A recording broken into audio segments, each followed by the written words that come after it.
evening and welcome to the October 16th meeting of the Falmouth Conservation Commission.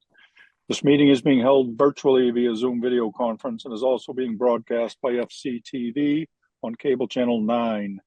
As this meeting is being recorded by Zoom and broadcast by FCTV, please be cognizant of what you say, how you say it, and what can be seen and heard in your background. We have a full complement of commissioners tonight. Thank you all for your dedication. And as a reminder that for commenting, I'll call on each of you so we're not speaking over each other, and that all votes are done by roll call. So when I call your name, please state your name and your vote for the record, even if you've made the motion or the second. To our public attendees, at any time during this meeting, you may enter any comments or questions via the chat function. At the appropriate time, they will be read into the record. If you'd like to participate in a specific hearing, let us know via the chat function. Then at the appropriate time, I will call for public comment. When you are selected, you'll be moved into the hearing as a participant. As such, you must have your video enabled, be succinct and respectful of others. Public comments will be limited to 3 minutes each. Regarding RDAs, under a request for determination of applicability, the applicant is asking the Commission to determine if the provisions of the Massachusetts Wetlands Protection Act and/or the Falmouth Wetlands Bylaw apply to their proposed project. A negative determination is that the provisions of the Act and/or the bylaw do not apply. Therefore, the project may proceed as proposed. A positive determination means the provisions of the Act and/or the bylaw do in fact apply and/or may require some conditions. Therefore, the project would require a notice of intent application. So as an applicant, you actually want to hear a negative determination. And for the benefit of anyone waiting for a particular hearing tonight, and so that you're not waiting unnecessarily, the following hearings are expected to be continued. 55 Bournes Pond, 43 Neves Way, and 187 Penzance Road. And forewarning, we're going into executive session first. I'll read that in a second, but just so you know, we'll be going into executive session, and afterwards we'll come back and reconvene the regular meeting. So first up on the agenda is the executive session as per Mass General Law C30A, Section 21A3, to discuss strategy with respect to litigation regarding 22 Millfield Street and 139 Little Neck Bars Road. I need a motion and a second and a vote to go into executive session. Please. I'll make a motion to go into executive session. Patton. Bird second. All right, we have a motion and multiple seconds to go into executive session. We're voting. Betsy. Gladfelter, aye. Courtney. Bird, aye. Matthews, aye. Kevin. O'Brien, aye. Maury. Harlow Hawks, aye. Ron. Driscoll, aye. Steve. Patton. It is unanimous. We are going into executive session.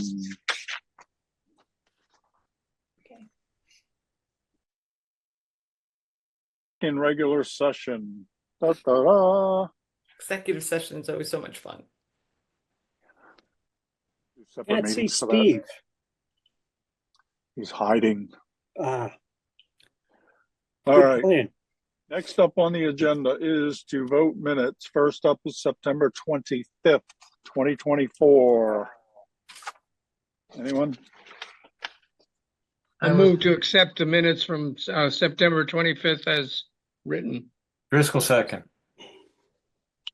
All right. We have a motion and a second to accept the minutes as submitted. Questions or comments? We're voting. Betsy. Gladfelter, aye. Courtney. Bird, aye.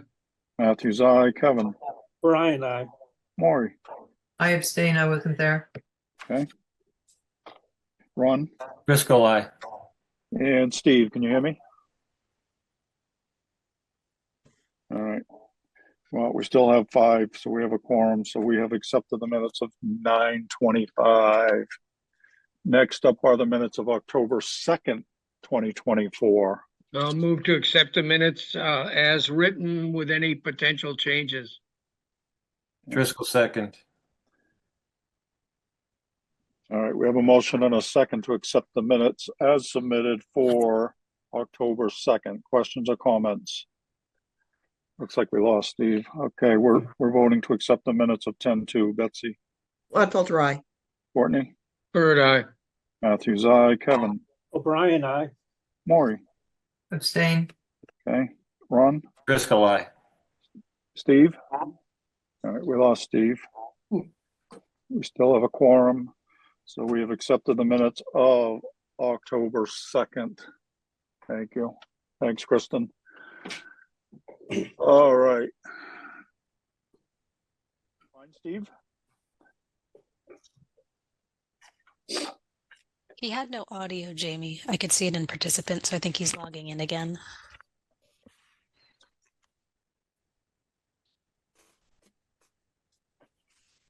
All right, we're going to move forward because we only have a couple continuances anyway. So first up is, next up is request for continuance for determination of applicability. Howard and Cynthia Kagan, 55 Bournes Pond Road, Falmouth, Mass. For permission to fill and abandon a failed sewage disposal system and to install a new Title V sewage disposal system. Alyssa. The applicant has requested a continuance until December 18th. Bird, so moved. Driscoll second. Hi, Steve. Can you get in? Betsy, mute. All right, well, we're gonna move.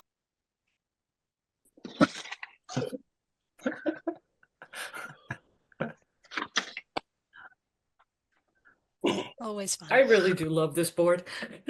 Oh, man. Telling you. So Yeah.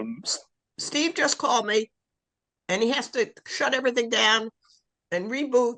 And so I said, well, just come and join us when you can. And he said, I will. All right. So here we are.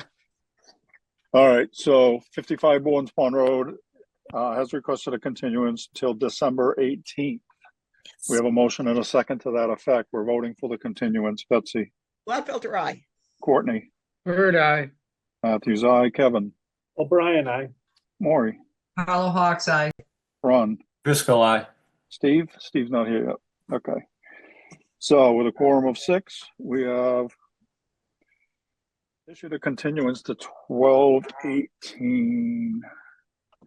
Next up are requests for continuance under notice of intent. First up, John and Lisa Almquist, 43 Neves Way, Falmouth, Mass. For permission to construct and license a new walkway and pier, construct a patio, shed, landing, and stairs, remove hardscape, and install plantings. Jen, Yes, Mr. Chairman, the applicant's requesting a continuance until October 30th. So move. Driscoll second.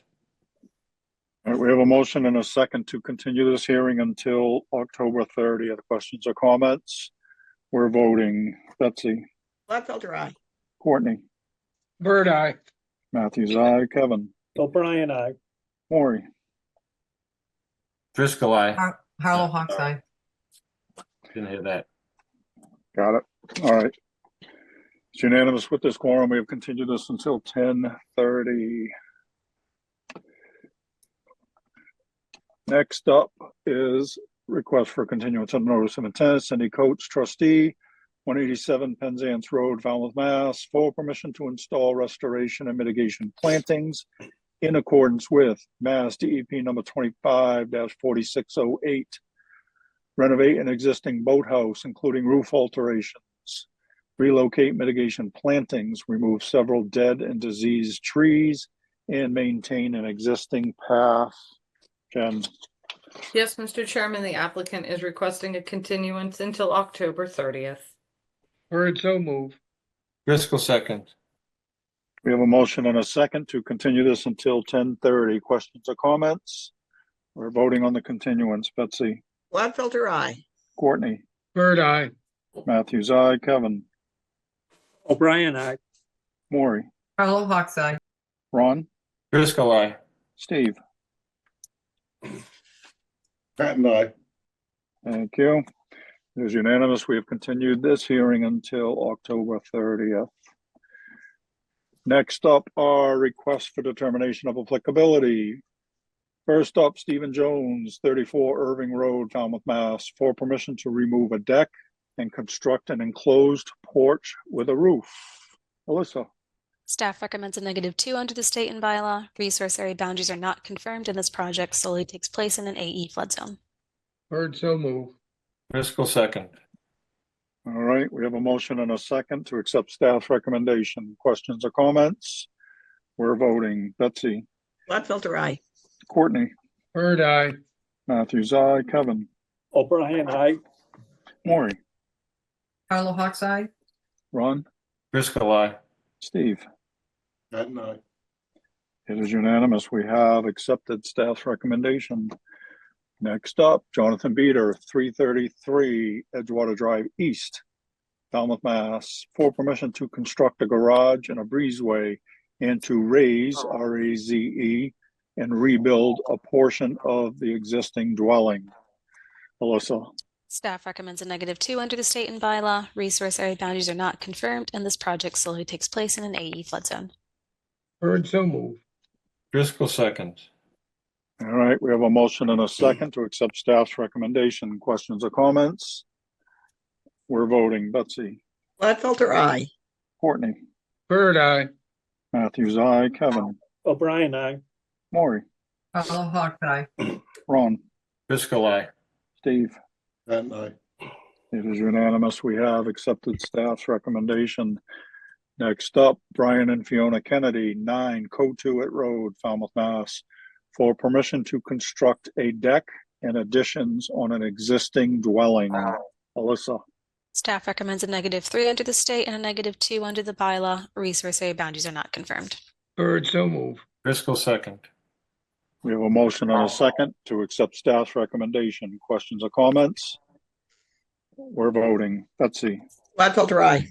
Courtney, Bird, aye. Matthews, aye. Kevin, O'Brien, aye. Maury, Carlo Hawks Eye. Ron, Driscoll eye. Steve. Patton, aye. It is unanimous. We have accepted staff's recommendation. Next up, John Dowling, 106 Ransom Road, Falmouth, Mass, for permission to conduct invasive species management. Alyssa, Staff recommends a -3 under the state and a -2 under the bylaw. Resource area boundaries are not confirmed. Bird, so move. Driscoll second. all right, we have a motion and a second to accept staff's recommendation. Questions or comments? We're voting. Betsy, Gladfelter, aye. Courtney, Bird, aye. Matthews, aye. Kevin, O'Brien, aye. Maury, Carlo Hawks Eye. Ron, Driscoll eye. Steve. Patton, aye. It is unanimous. We have accepted staff's recommendation. Next up, Davis Neck LLC, Joseph M. Henley, manager, 51 Davis Neck Road, Falmouth, Mass, for permission to construct an addition and steps, remove and reconstruct a rinse station, and install a dry well. Alyssa, Staff recommends a -2 under the state and bylaw. Resource area boundaries are not confirmed, and this project solely takes place in an AE flood zone. Bird, so move. Driscoll second. all right, we have a motion and a second to accept staff's recommendation. Questions or comments? All right, we're voting. Betsy, Gladfelter, aye. Courtney, Bird, aye. Matthews, aye. Kevin, O'Brien, aye. Maury, Carlo Hawks Eye. Ron, Driscoll eye. Steve. Patton, aye. It is unanimous. We have accepted staff's recommendation. Next up, James Smith and Loma Curlins, 51 and 53 Thomas Lane, Falmouth, Mass, for permission to raise, that is RAZE, an existing duplex, sheds, patios, and driveways, and to construct a new duplex, garages, patios, decks, gravel parking areas, paved driveways, and tie in a sewer line. Alyssa, Staff recommends a -2 under the state and bylaw. Resource area boundaries are not confirmed, and this project solely takes place in an AE flood zone. Bird, so move. Driscoll second. all right, we have a motion and a second to accept staff's recommendation. Questions or comments? All right, we're voting. Betsy, Gladfelter, aye. Courtney, Bird, aye. Matthews, aye. Kevin, O'Brien, aye. Maury, Fellow Hawks Eye. Ron, Driscoll, aye. Steve. Patton, aye. It is unanimous. We have accepted staff's recommendation.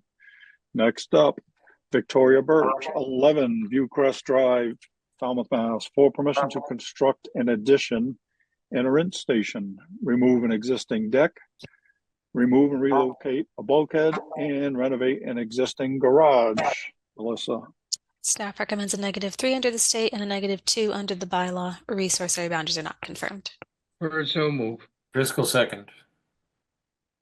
all right, we have a motion and a second to accept staff's recommendation. Questions or comments? All right, we're voting. Betsy, Buckles, aye. Courtney, Bird, aye. Matthews, aye. Kevin, O'Brien, aye. Maury, Fellow Hawks Eye. Ron, Driscoll, aye. Steve. Patton, aye. It is unanimous. We have accepted staff's recommendation. Thank you, Alyssa. Thank you, Fallon. Next up is request for a continuance. So we already did that one. 55 Bowens Road has been previously continued. Brings us to hearings under a notice of intent. All hearings of the Falmouth Conservation Commission are held simultaneously under the authorities of the Massachusetts Wetlands Protection Act and the Falmouth Wetlands Bylaw. Although a single decision of the commission is issued, it represents a separate decision under each authority. As a reminder, public commenting is limited to 3 minutes. So I encourage you to stay within the purview of this board, which are the rules and regulations of the Wetlands Protection Act and the Wetlands Bylaw, and how they pertain to a particular application. The chair reserves the right to stop any commenting that is disparaging or inconsequential to the hearing. First up, Taylor May Carroll, trustee, 115 Childs River Road, Falmouth, Mass. For permission to license, maintain, and construct an extension on an existing licensed walkway and relocate one existing dolphin pile. Jen. Yes, Mr. Chairman, we have Chuck Rowland from Cape and Islands Engineering promoted to present his project. Mr. Rowland, you're up, sir. All right. Good evening, Falmouth Conservation Commission. I'm here before you representing Taylor May Carroll for 115 Childs River Road. I'm going to share my screen if that's okay with you. Yes, sir.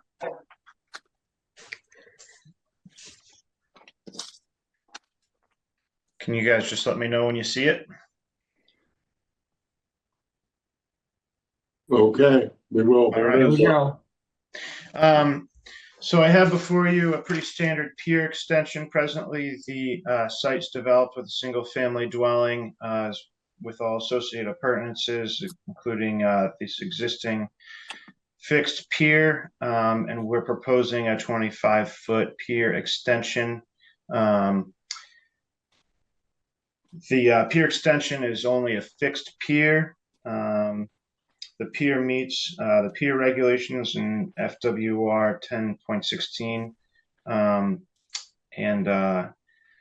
When we reached out to the harbor master, we received no objection from the harbor master and waterways perspective.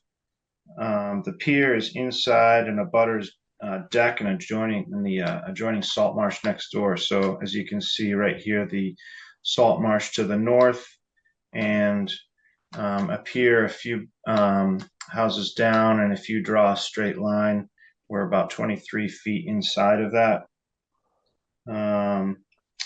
The pier extension will be providing deeper water at the end, and this is going to create better separation from the substrate when you have a boat parked here. Presently, when you park a boat here, it's at about 2.8, and then jumps up pretty quickly to 1.3, and then when you have the extension, you're in the 3.5 to 3.6 feet of water range. Presently, the existing pier has a current Chapter 91 license, which is valid until 2032. We had a shellfish survey conducted, and they found no live shellfish. No live shellfish was sampled during the study. And then per the staff's comments, they did find what in the aerials appeared to be a patio of some sort on the north side here, but when I went to the site and looked at it, it's actually gravel. The client is okay with removing the gravel in the buffer zone area, and we'll be replacing it with wood chips or mulch. And if it's okay with the commission, I would, and if you guys vote to approve it, I can provide a revised plan for you guys to vote on at your next hearing. And then we're also okay with conditioning the gravel to be removed prior to the dock extension being installed. With that, I'm happy to take any questions. You want me to exit out of the share screen? Yes, please. All right, Jen. We will start with the dock project. I'd like to see a fixed T at the end. Is there a reason why we didn't go with the fixed T, since you are doing an extension? You know, the board usually likes to see a fixed T at the end. The fixed T, if you put a fixed T in here, then you would not only be extending out further into the water course with the fixed T or L, however we design it, but additionally you're expanding further out because then you have a boat sitting out further into the channel. And so that's kind of the way we went with it. Additionally, if you park a boat on the inside of a fixed T or an L, you have to venture further in closer to shore, where this way you can pull straight in and keep your engine in deeper water. If you had a fixed T, Yeah, if you had a fixed the T. boat would be along the end of the T. You'd shorten that length and put the fixed T on, and the boat would come in. The boat wouldn't be on the side, it would be against that T. Yeah, I mean, that is one way we could do it if we pulled it much further in. I'd like to see mooring fields on these plans too, Chuck. If you want, I'll share it again. I have the closest mooring that we shot in at 130 feet. No, the mooring field. The board calls the mooring field where you're going to dock the boat. Oh. They like to see that. That's actually a requirement in their regs. Okay. They want to see that on a plan. So that's why I'd like to see a fixed T within the where you're gonna dock that boat. I mean, you Well, can we want- shorten the length of the pier, put the fixed T, and still be in the same deep water. So you want me to actually show where the actual boat's going to tie up? Yes, and I'd like to see a fixed T, but that's up to the board. Okay. As far as the gravel is concerned, that was really concerning. It looked like a patio, but it's still gravel. It still needs to be mitigated for. And that'll need to be removed. You are going to have to go to the Board of Selectmen for a referral under that zoning provision. And the gravel will need to be removed and the area restored to whatever your clients like before it goes to the Board of Selectmen. If not, then the staff will need to alert the Board of Selectmen to this unpermitted activity on site and ask the board to delay the issuance of a license under the select board until the violation is remedied. Yeah. We're okay with that. Okay. So can I just ask, is the reason why you want the fixed T is so that way it limits the amount of boats that you can tie up there, or? Yes. Okay. Exactly. If that's the commission's request, I think I can go back and redesign that with my client. And then also, as Alyssa pointed out, it looks like there's additional gravel in your planting areas. If you want to keep that, that'll need to be mitigated for, or they can return that to mulch as well. we're happy to get those removed. Okay, perfect. That's all I have, Mr. Chairman. All right, Alyssa. No comments, thank you.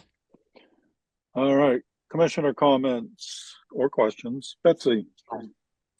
So Chuck, I'm just curious, where you're removing the gravel, you have lawn written there? Yeah, Wetlands? we. Oh, go on. When we originally did this plan, and I don't know what I think there was an much older project that I was not thoroughly involved with, but we had a much older plan done. And when we updated the site plan, we only concentrated on getting soundings, so we didn't spend as much time looking at the gravel area, which we have labeled as lawn, that the staff did point out is not correct. So when I went and did a site visit, and we have photos, and it's not patio, it is gravel. Well, so I'm wondering why you're replacing it with mulch rather than with vegetation. Well, At the minimum, it could be lawn that yeah. isn't fertilized. So the reason why my client put in gravel in that area is because they couldn't get the grass to grow because the trees there are so heavy that it's really a shaded area, and they didn't have they were not successful in getting grass to grow there. So that's why they put the gravel down. Okay, I mean, there should be plants in that area, not just mulch, but we'll go on. Okay. See what other people think. Thanks, Jamie. All right, Courtney. Yeah, I have the same reaction. I'd rather see something growing there, and shade tolerant grass won't take. I can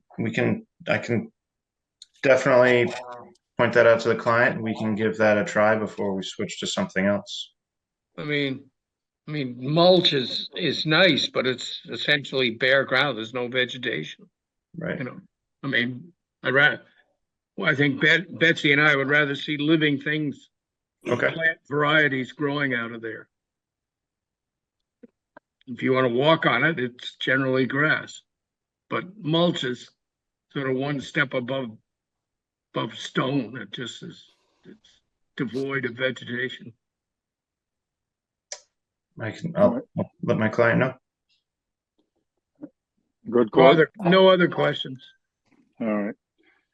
So I'm going to disagree with both of them. I think it should be plants. I think there should be some shrubs there. That lot has a ton of coverage. I don't know that we can require it, but that would be my vote. So Jen, if they went with a fixed T, they would shorten that pier proportionately, but the boat would still be further out. Is that a concern for us? Well, they could not really. I mean, if the harbor master's fine with it, they could shorten that T a little bit, shorten the pier a little bit, put the T section in, and the boat's still going to be in about 3.7 feet of water. No, I understand that, but it also narrows down that channel. Not necessarily. They could construct it where, again, you shorten the pier, you put the T. Yeah, the boat will stick out, but I mean, as long as the harbor master is fine with it, it should be okay. I do have concerns with the water being deeper on the side, and that's a result of probably prop wash going in. So I'd like to see that boat a little further out. You get 3.8, 3.9. Okay, so all around it. That's exactly where the boat's moored. I can see it in near map. if the is redesigned, then harbor master has to review it. Check it again, correct?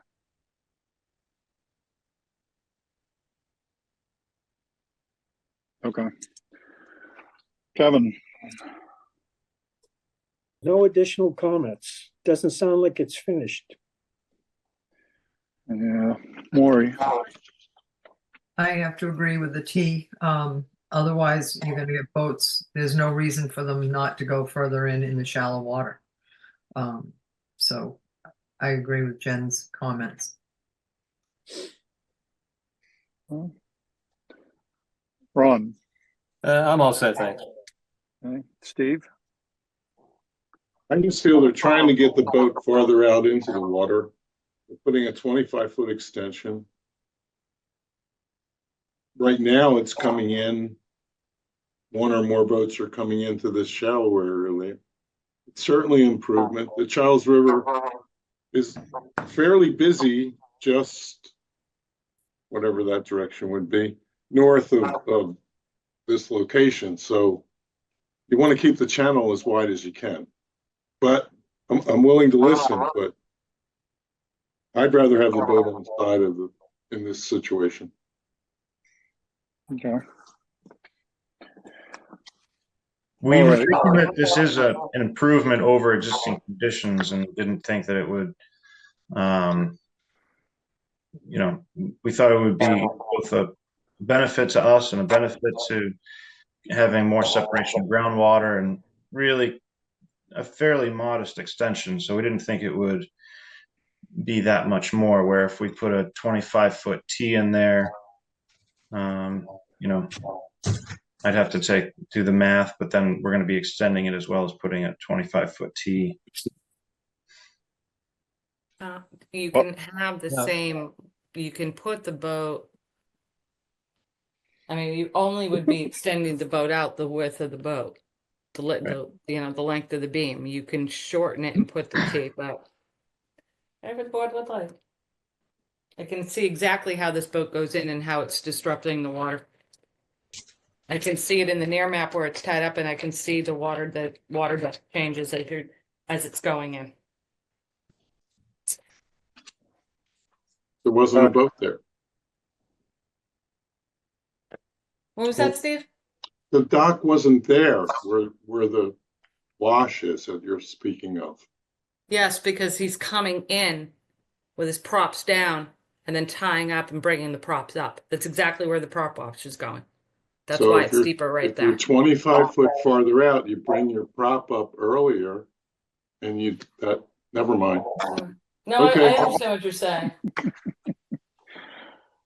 Oh, all right, Jen, is there anything in the public chat function, please? I don't believe regarding this project, Mr. Chairman. Got a lot regarding other projects, but not this one. Chuck, you want to take a look at it and see what you can figure out and make those note changes to the plan for us? Yes. Yeah, okay. The last thing we want to do is get the project denied on if it's a T or not. Oh, So I don't think that's gonna happen. Let's just figure it out. See what you can work with and okay. If you want to show us a plan before you come back to the board, we can talk about it. Sounds good. Yeah. 2, 3, 4, 5. I can give you the 30th, but Mr. Chairman, that'll be the last one on the 30th. That would be 6 continuances, but you only have 1 new notice that night. And then 2 of the continuances are almost like the same project. So would that work for you, Chuck? Yes.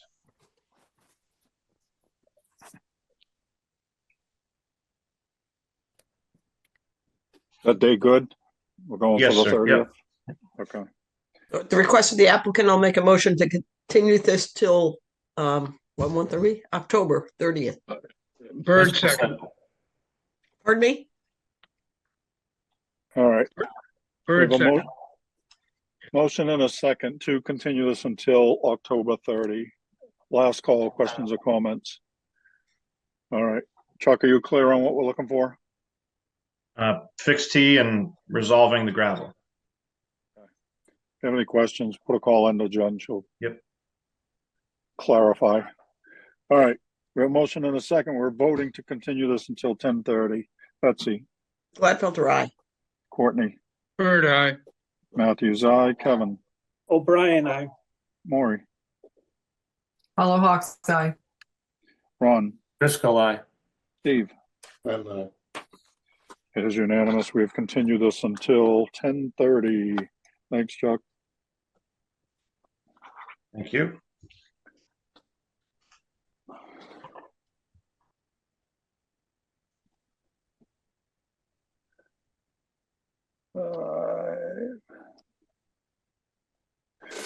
All right, next up, Kevin and Mary Beth Duffy, trustees, 468 Davisville Road, Falmouth, Mass, for permission to construct and maintain a new single-family dwelling, a paved driveway, associated appurtenances, install a new Title V sewage disposal system, and to vista prune according to FWR 10.18 10B. Jen. Yes, Mr. Chairman. Mr. Rowland is still here with us from Cape and Islands Engineering to present his next project.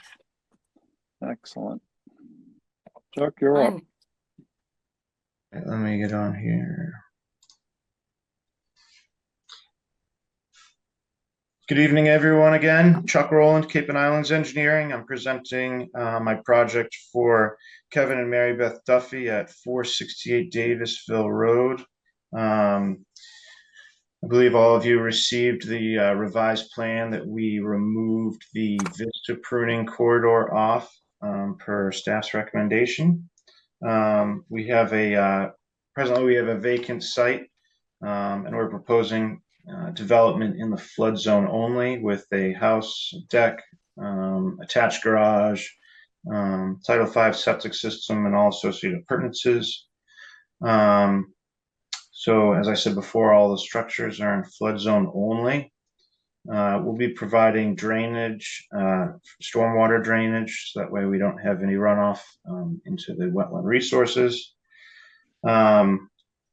The A zone is almost entirely native with some fairly substantial large trees. And we have like I said, almost perfectly preserved A zone that runs right along here, except for the path to the water. And we will be asking for vista pruning in the future under either an amended order of conditions or an RDA per the staff's comments. And we've provided a work limit along the A zone, and we also proposing a generator and propane on the south side here. We've got work limit running up along both sides, and for the driveway, we've provided some drainage so that way we don't have any gullying or anything like that from any stormwater that hits the paved driveway. We've put the septic in the location that we have. It's a pretty interesting shape. We really shoehorned it in there along the south side here as to stay away from the well, as well as meet other setbacks. And then we're required to have a reserve area, so we have a reserve area by the road. So with that, I'm happy to take any questions. Thanks. Jen. Yes, Mr. Chairman, we were unable to get in there.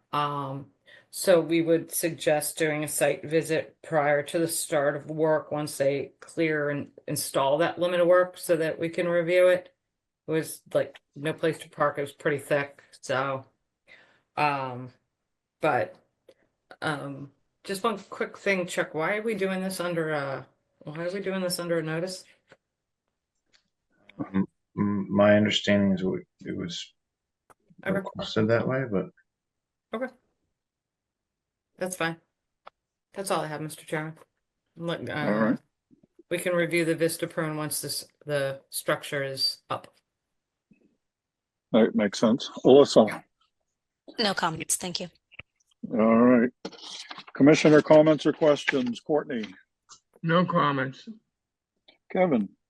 No comments, Mr. Chairman. Thank you. Maury. I just had two questions. Is it an irrigation well?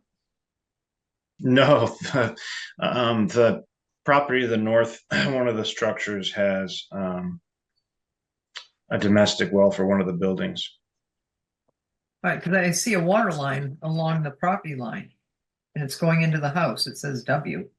Am I incorrect? So that's for our property. Yes, that's a domestic town water service going up to Davisville Road, but the abutter to the north had one of the structures on the properties to the north has a domestic water well. On there, so it's a different owner that is using that well. It's a different property. Yep. Okay. The next question is, this is Bourne's Pond, and I don't see any denitrifying system. It's a 4-bedroom house. And it's in a very, Bourne's Pond is already has issues. So I was just wondering, with the new regulations coming in, that you didn't at least plan to maybe put another tank in or some kind of denitrifying. Did you already get a Board of Health permit? Yes, we will be getting a Board of Health permit. Sorry, You haven't gotten it, I believe we need a Board of Health permit, but the Health Department permit. My understanding is that we meet the setbacks and we have separation of groundwater and we don't need an IA. We've also provided a 6-inch drop for advanced future treatment after the tank and before the D box. So we met that requirement, and there's enough room to put it here. Yeah, my understanding is that it's not a requirement at this time. All right, well, when you get in front of the Board of Health, they might require it. Yep. It certainly would be an improvement to the environmental aspect of this project. I'll definitely pass that along to my client. Thank you. Mr. Chairman, can I just jump in? Chuck, is your client aware of the regulations at Title V that they might have to put in a D-night in a few years, and that it's probably a good idea that they plan for that now, like Maury said, to be able to put in another tank to offer some denitrification instead of having to rip this system up and put a different system in maybe 5-10 years?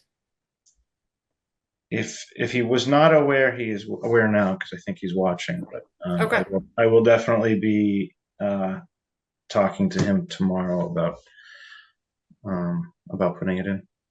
Okay, and if there is a change to the septic plan, we'll require it. We'll require either an amendment on our end or administrative approval or something like that. Okay. Most likely an amendment on our end. So just keep Okay. that in mind. All right, All set, Mr. Chairman. Sorry. all right, Ron, I'm all set. Thank you. No questions. all right, Steve, I concur with Maury's comments. Betsy, No questions, thank you. Just one comment, Mr. Chair, and that is, I would strongly urge your client to put a D-night system in. I believe the requirement is you're going to have to do that within 5 years. So now is the time. Okay.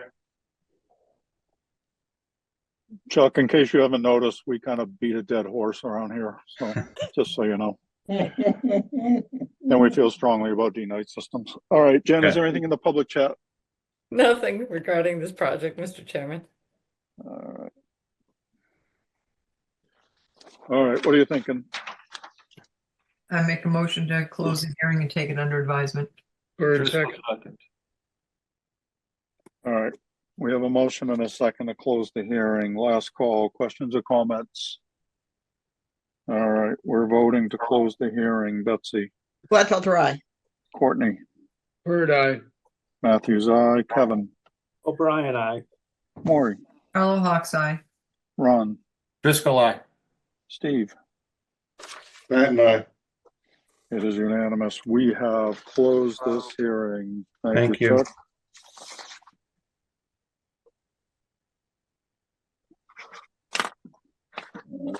Bear with me a second.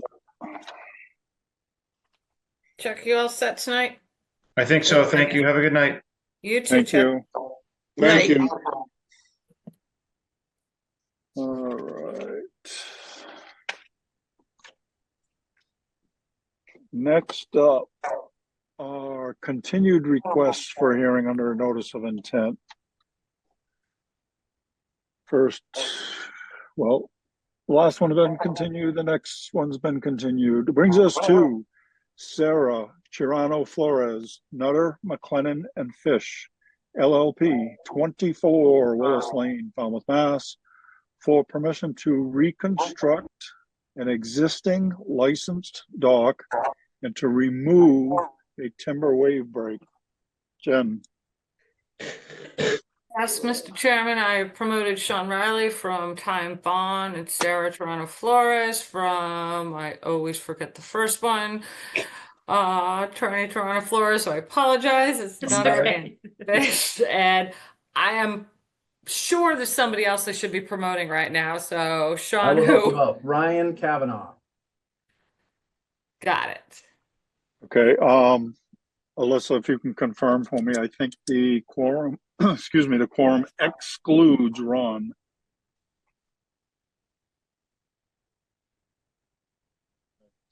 Ron, you get a coffee break. How about that? That'd be great. Oh yeah, this is the dock one, so yes, sorry about that, Ryan. Oh, I no. thought I was on the other one, so I apologize for that. No, no worries. My I name's just have Ryan all these Kavanaugh. people in my attendees and I don't know who they belong to. Yeah, of course. So my name's Ryan Kavanaugh. I'm here representing Sarah Toronto Flores for the 24 Willis Lane dock replacement. It's been a while since we've been here. I think it was February. So thank you for letting us get the shellfish survey sorted out. A little bit of an overview. Let me share my screen. Okay.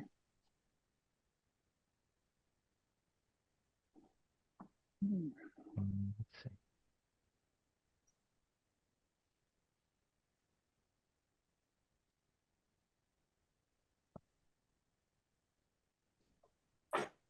So can you guys see that? Nope. Not yet, Ryan.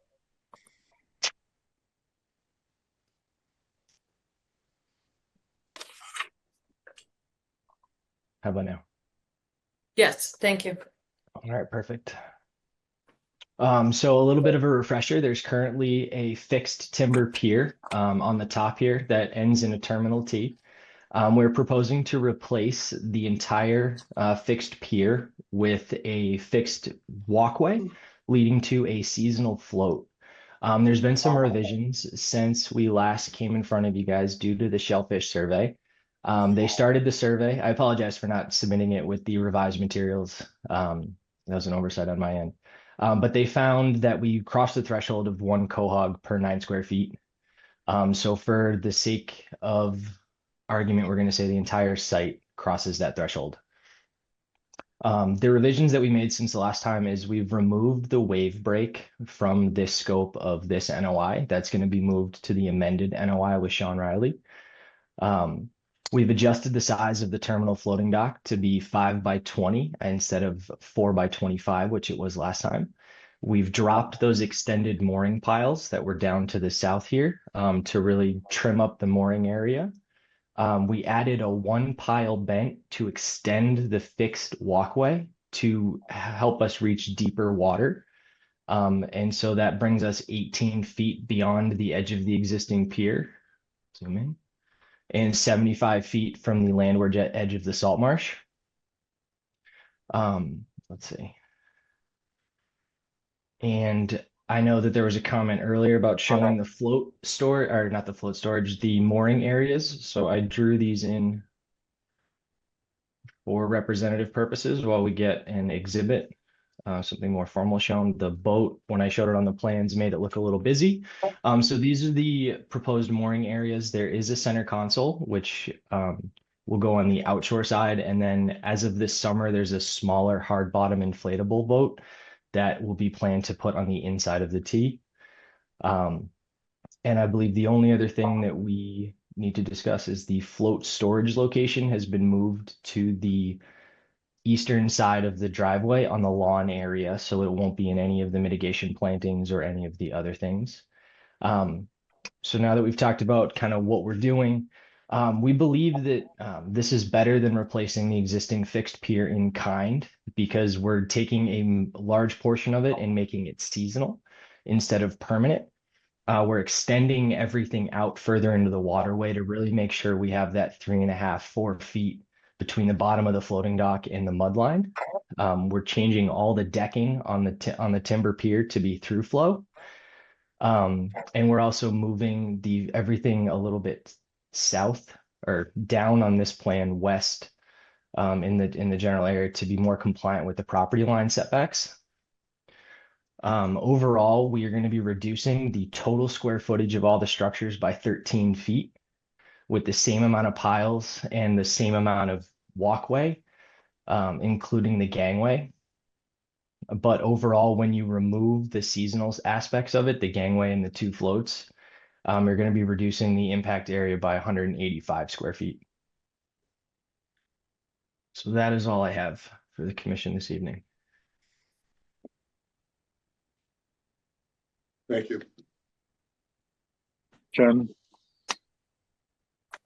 Yes, Mr. Chairman. So the issue with this dock, besides the shellfish, is in a velocity zone. So there is kind of a prohibition against, enlarging the structures in a V zone, which is why we consulted with Ty and Bond and we said, listen, if you can get more or less the same square footage, and I know we've done it in the past with other docks and V zones, if you can reconfigure the dock but keep the same square footage, staff might, we could possibly support it. In this case, the current dock doesn't have any prohibition against having multiple boats. I guess the owner does have, you can see it in an aerial photo, they have a large center console and then it looks like a rigid hull. So there are 2 boats currently on this dock. So to get it into deeper water, reduce the square footage. And Ryan, when you're reducing the square footage, you're taking the existing square footage of what's existing out there right now, correct? And you're saying that once the new pier is constructed and the new float is constructed and everything, it's going to reduce it by 13 square feet? That is correct. Can you bring that plan up one more time and show me kind of how you're doing that? Because spatially, it doesn't work for me right now. Yeah, so the biggest location that we were able to trim square footage is that the existing pier is 5 feet wide. And our proposed pier is only 4 feet wide. So that is a significant reduction overall. And we're also reducing the overall size of I think that was just it, actually. It was just the thinning of the pier from 5 feet to 4 feet. The number of piles is going to be the same. And so trimming it from 5 feet to 4 feet, that reduces it by 13 square feet. It does.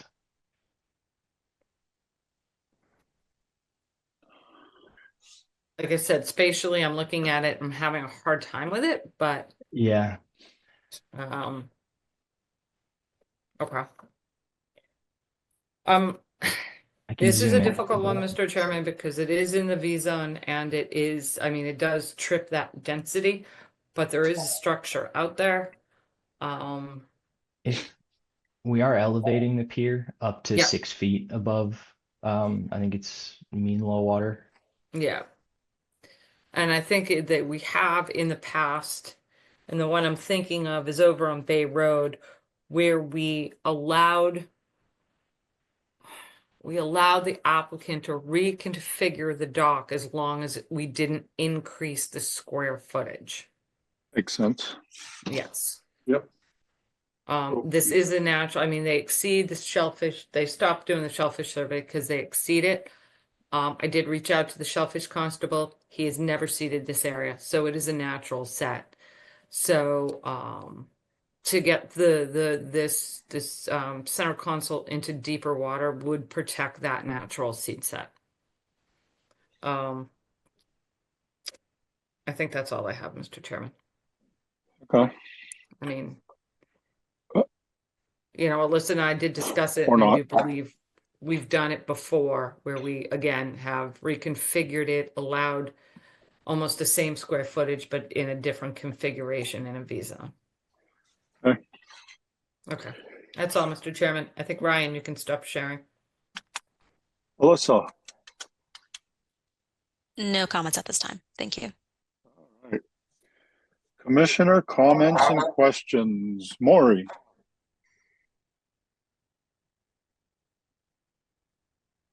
Sorry, I was looking at the plan and you called me first. I have no comment. Thank you. I was watching. Thank you. All right. Steve. I have no comments. Thank you for reducing the size. I think it's a very creative solution overall. Yep. Betsy. Surprisingly enough, I fully agree with Steve's comments. Thought it was a really good redesign, and I think this is a good, this and actually the other dock project, even though there's some issues that have to be worked out, I think it's a wise solution. These are docks that are there, and this is actually going to make them more environmentally friendly. So, Well put. good job, Ryan. Yeah. Thank you. Oops. Courtney. I'll echo Betsy's comments. All right. Look at all this paper. You see all Yeah. that paper? We should be discussing more project with all this paper. Uh-huh. Never mind. Put it on the Kevin. agenda. You know, Yeah, how many trees were sacrificed in the working of this project? right? 13 copies. Kevin. No comments, Mr. Chairman. Thank you. All right. Jen, is there anything in the public chat function, please? Nothing in the public chat function, Mr. Chairman, regarding this project. And I'll make a motion to close the hearing and take it under advisement. Bird second. All right. We have a motion and a second to close the hearing. Last call, questions or comments? All right, we're voting. This is to close the hearing. Betsy. Gladfelter, aye. Courtney. Bird eye. Matthews, aye. Kevin. O'Brien, aye. Maury. Harlow Hawks Eye. Steve. And It is unanimous. With this quorum, we have closed this hearing. Thank you, everyone. Thank you. Thank you.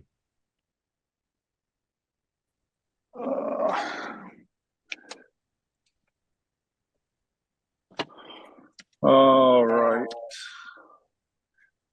Next up, continued request to amend an existing order of conditions. KFN Hillside Nominee Trust, 24 Willis Lane. Boy, that sounds familiar. Falmouth, Yeah. Mass.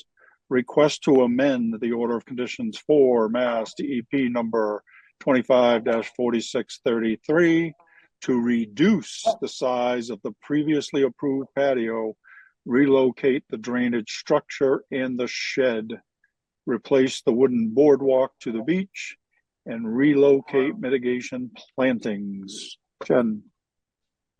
Yes, Mr. Chairman, we have Sean Riley from Time Bond, Ryan Kavanaugh from Time Bond, Sarah Tarana Flores, the applicant, and Sean. Anybody else in? Yeah, Tabitha from Wilkinson.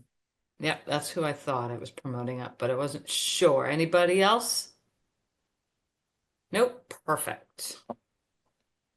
And bear with me, I'm sorry. The quorum excludes Maury. I'm reading that right? Sorry, Maury. Coffee break. Is Ron back? Yep, Ron's back. I'm back. Tabitha, I'm attempting to promote you. There we go. Nope, she declined. There we go.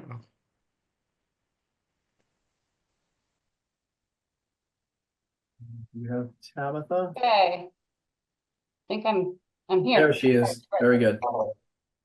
All right, I'll get us started then. Thank you very much. Sean Riley with Ty and Bond, representing the applicant.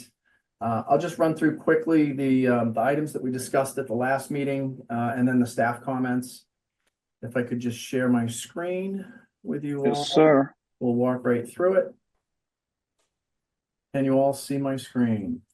Yes. Yes.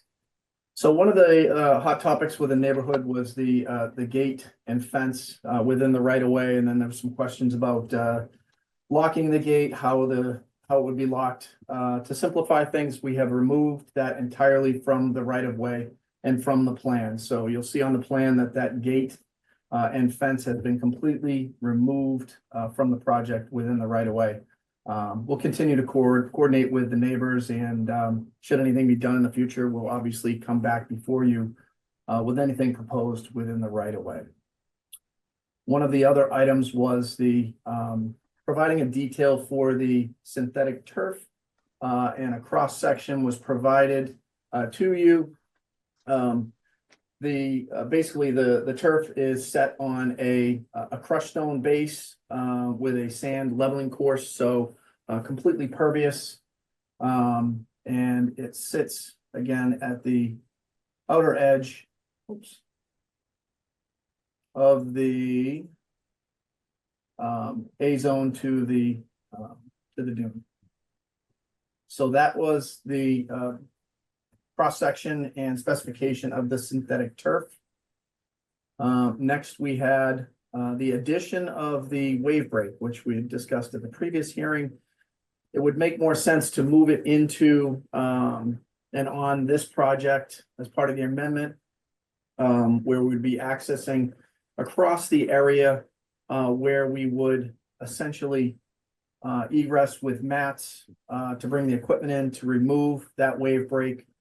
And then working our way back out through the access way, we would elevate. There are some spot grades shown on the plan to elevate within the work limit area of where that access would be.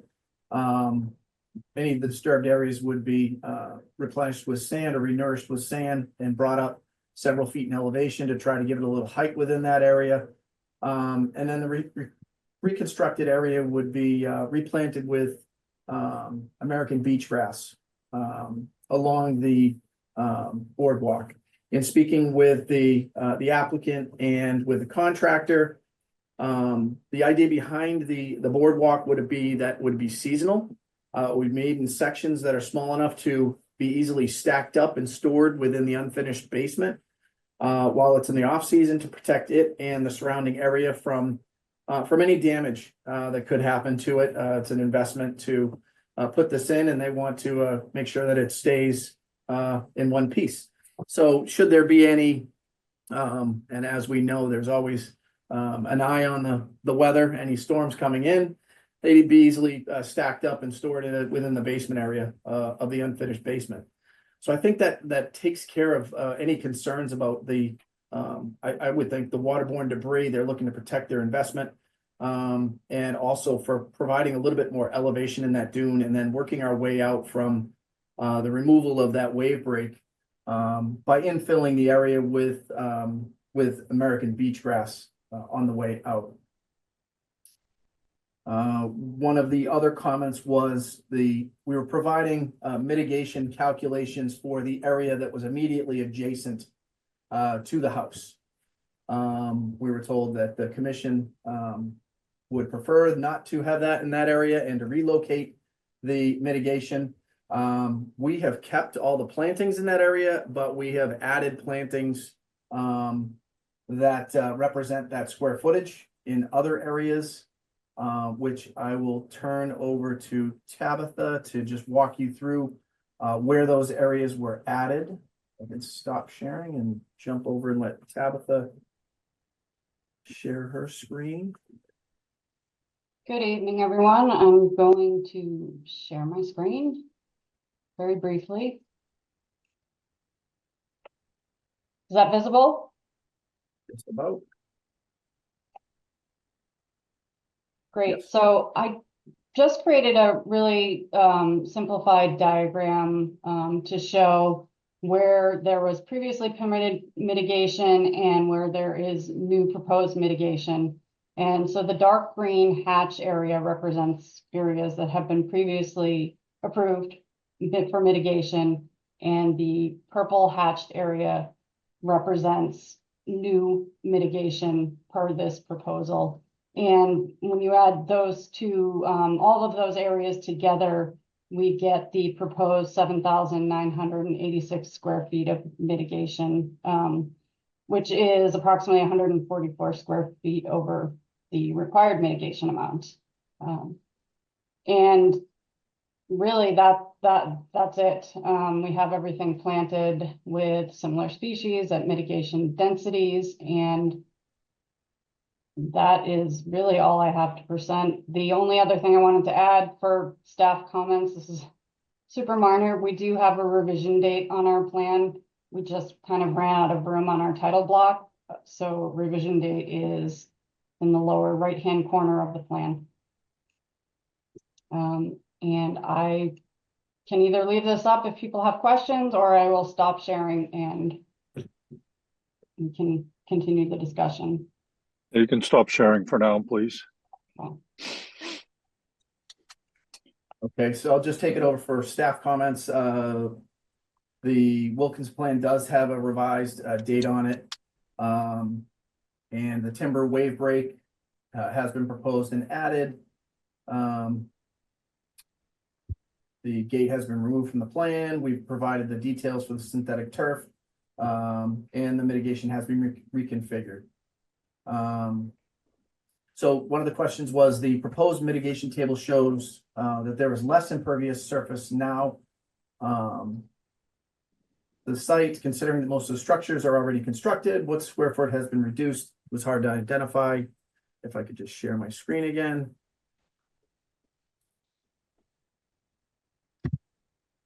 This. Share this.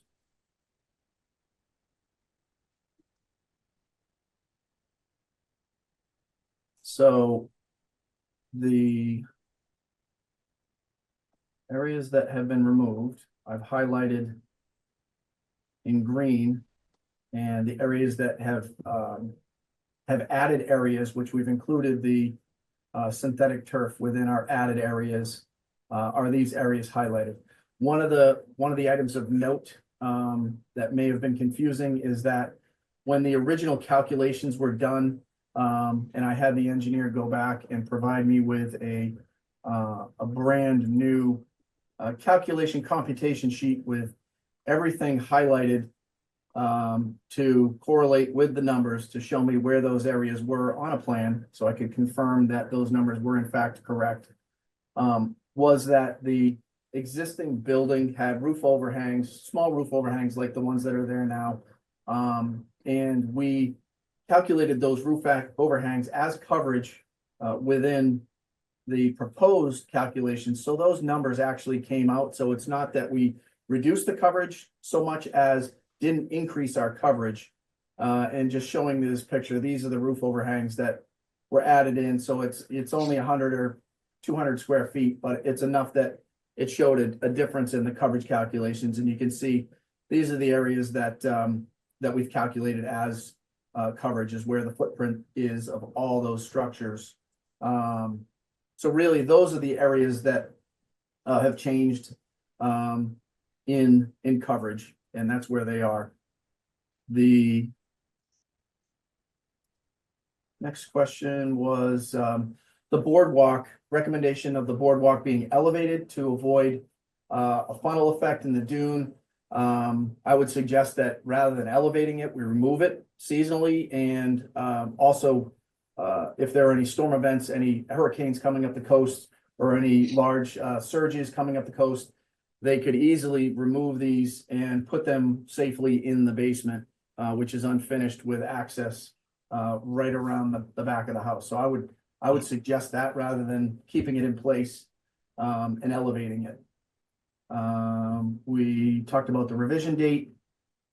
Dune restoration is not shown on the plan. Please update the survey to show this area and the proposed species to be planted, as I just discussed.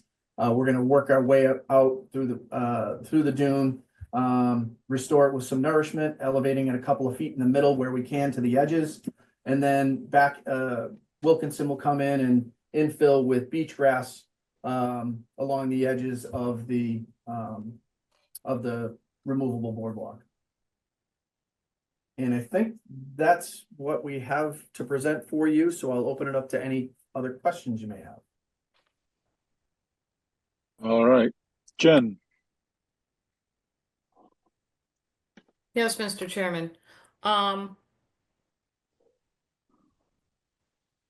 synthetic turf will in the A zone will have to be mitigated for because it's on a gravel base. So you'll have to add that to your mitigation calculations if the board allows you to keep it.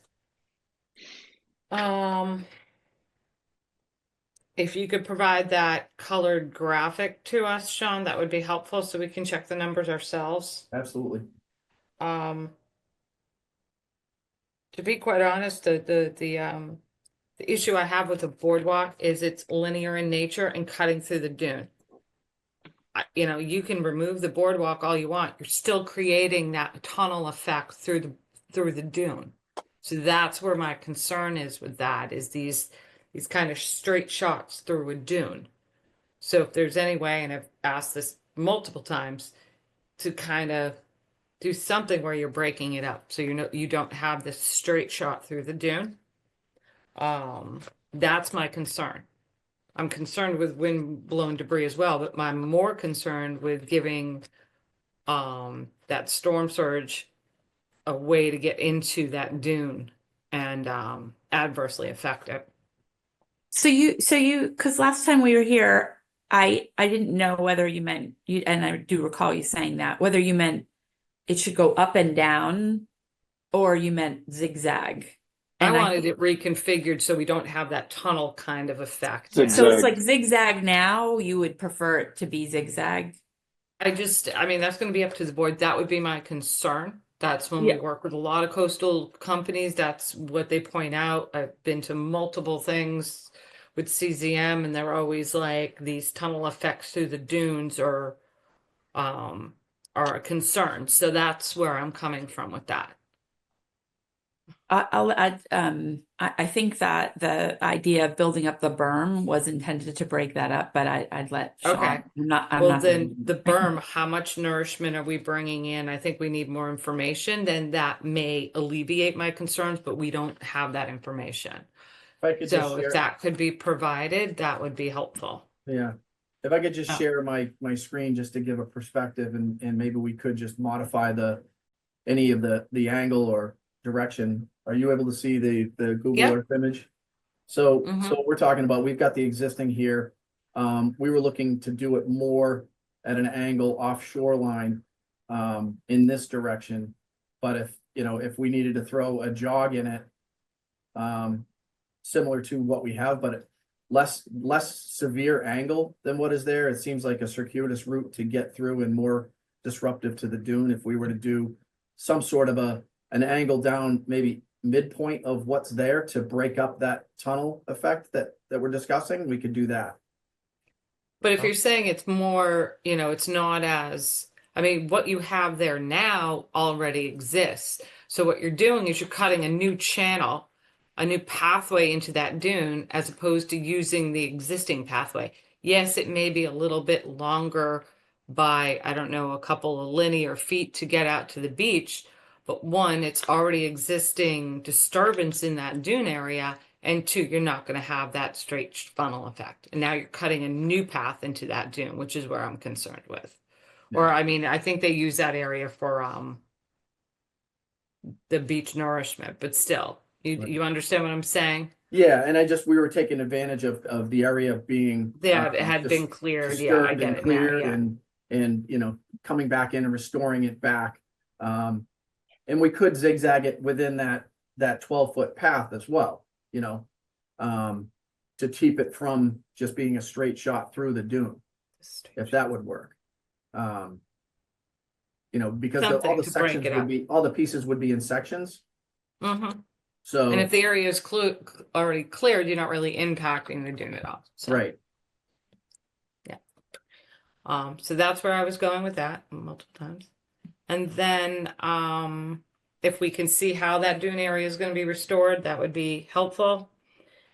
And then we're still having an issue where some of the proposed mitigation on a previous plan was approved as restoration. So we need to fix that as well. Could I speak to that briefly? Sure. Okay, here, let me share my screen one more time.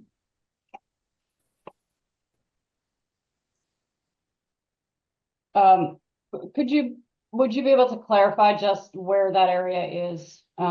Just so we're on the same page. Alyssa? Yes, thank you. It's in the purple outlined area, pretty much where the arrowhead is landing. Okay, yep. It's kind of between the arrowhead just above it and yeah, like where your cursor was. Okay, okay. I would like to request that that area be considered as mitigation, and here's the reason why. In the original permitted plan, it was correct. It was restoration area, and it was specified to be planted as needed. And we didn't have any. We had very few shrubs shown in that area, so we've really taken this area and we've been very specific and dense with the shrub planting in that area. So I think generally you're going to get more shrubs in that area than you would have in a basic restoration type of situation. So I was hoping that we could count that towards mitigation with the increased shrub density. Was it, pardon me, was it that, it wasn't that whole outline of that purple area, was it a much smaller area within that? It was a smaller area. Some of that was trickled into the planting area that we have around the foundation, but it was a you know, a sizable chunk of it.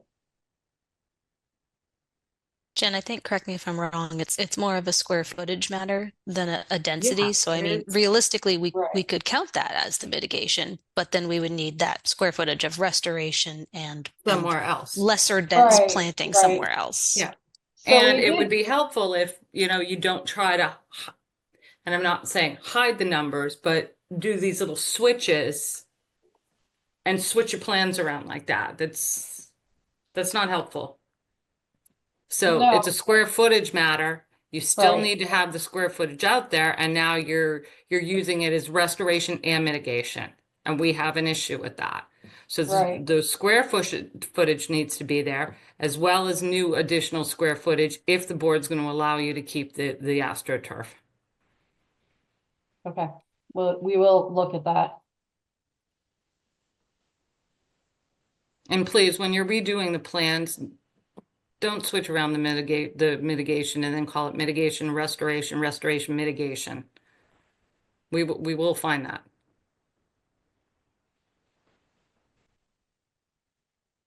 Thank you. Alyssa, Thank you. Just one follow-up comment. Sean, you had mentioned, assuming that the boardwalk situation goes the way that you guys had proposed and you revegetate where the current one is, you had mentioned adding beach grass. In the dune restoration area, were you proposing a mix of beach grass and shrubs? Because in looking at the aerial photo, there is a definite shrub layer out there, based on how wide that clearing was. You know, it's hard to assess if any trees were removed. So I just didn't know if the board didn't find it necessary to require a revised plan to show precisely where you were restoring, and that on the survey, what would go back. Sure. I think to get to the finish line, I think we could provide the zigzag and then provide a more robust restoration plan rather than beach grass. We'll work with Wilkinson in those areas that they're going to work on and add that to the plan so that there's a very defined area and a configuration of the boardwalk. So I think we'll take that under advisement, add those in. Thank you. That shrub layer, and then I think we'll come back with something that we can just walk right through. And we'll work with and you. I'm not sure if I think we could work with you too on the side to rather than coming back and forth, and we could just, yep. Yeah, absolutely. And I'm sure I haven't reviewed it as of today to really picture it, but maybe that hash marking can just be elongated to encompass that area, and you know, whatever kind of planting scheme was previously approved could just be applied. maybe a couple little cedars or something out there. The only thing I'll say is if that hash marking does get continued, I believe it's at least some of it's currently labeled as voluntary restoration. If we could just make sure it's specified as required restoration, just because it was cleared, that'll help us going forward. Thank you. And I think, Mr. Chairman, if you would allow me to share my screen, I can show the board what the area we're concerned with, if you don't mind. Oh, go ahead. So everybody sees this. This is Nope. what it was We like. can't see it. Oh, Nope. that's because I didn't hit share yet. Don't be selfish. Okay. It's getting late for me. Right here, and this is what it looks like now. So this is the area that Alyssa and I are talking about. And I think, Sean, this is why you went with that more linear boardwalk, is because Right. they had already cleared it Yeah, to get the beach nourishment down in here. right. It kind of goes against every CZM coastal workshop that I've ever been subjected to, where they don't want you to have these tunnel effects through the dune. So whatever you can to just kind of maybe break up that linear through that dune would be helpful. So what we'll do is we'll put together a plan and get it over to you two to review. Yeah. That shows the replanting specifications and the configuration. Yeah, and that would be great. And I think just where Tabitha is concerned, just make sure that the square footage is added to somewhere in that lawn area, I guess, and then the square footage for, if you want to keep that astroturf, we're going to have to mitigate for that because of the gravel base and Yeah. add that.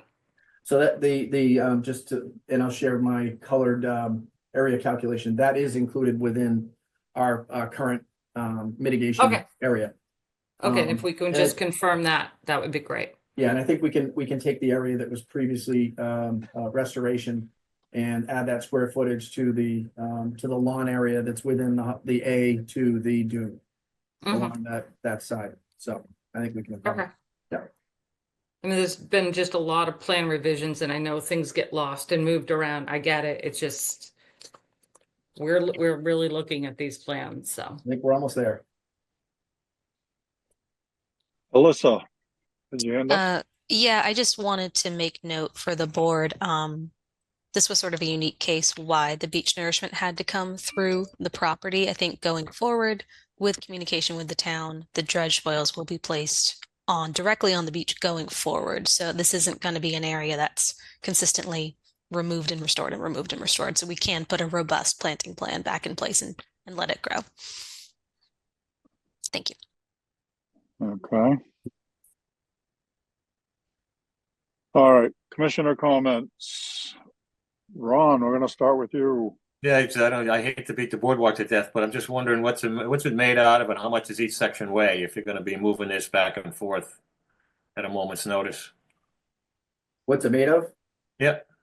It's just laid on the flat. It's not going to be like a 4x4 timber. So I can get you the spec on those. No, what's each section? What is each section? Is it aluminum or wood or? No, how it would much- be wood. It would be wood. Yep. And how much does each section weigh that you're going to have to move back and forth?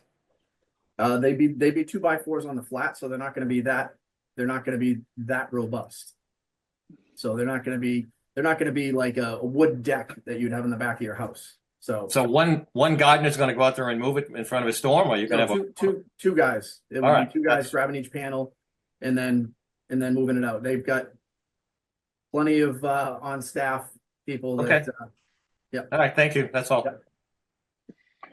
All right, Steve.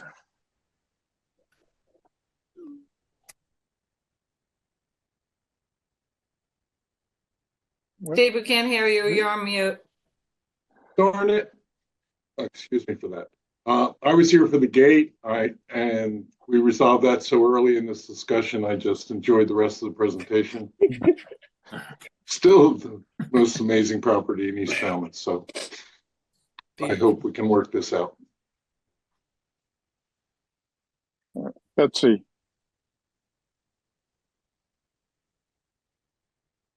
Betsy? I know Jamie's going to hate this, But since this is kind of my area of expertise, I just want to emphasize you do not want a straight shot into your property. And it doesn't matter what direction the storm comes from. That's all. Thanks. I don't know, Sean. No, I think they're looking for a zigzag or something. I don't know, just my impression.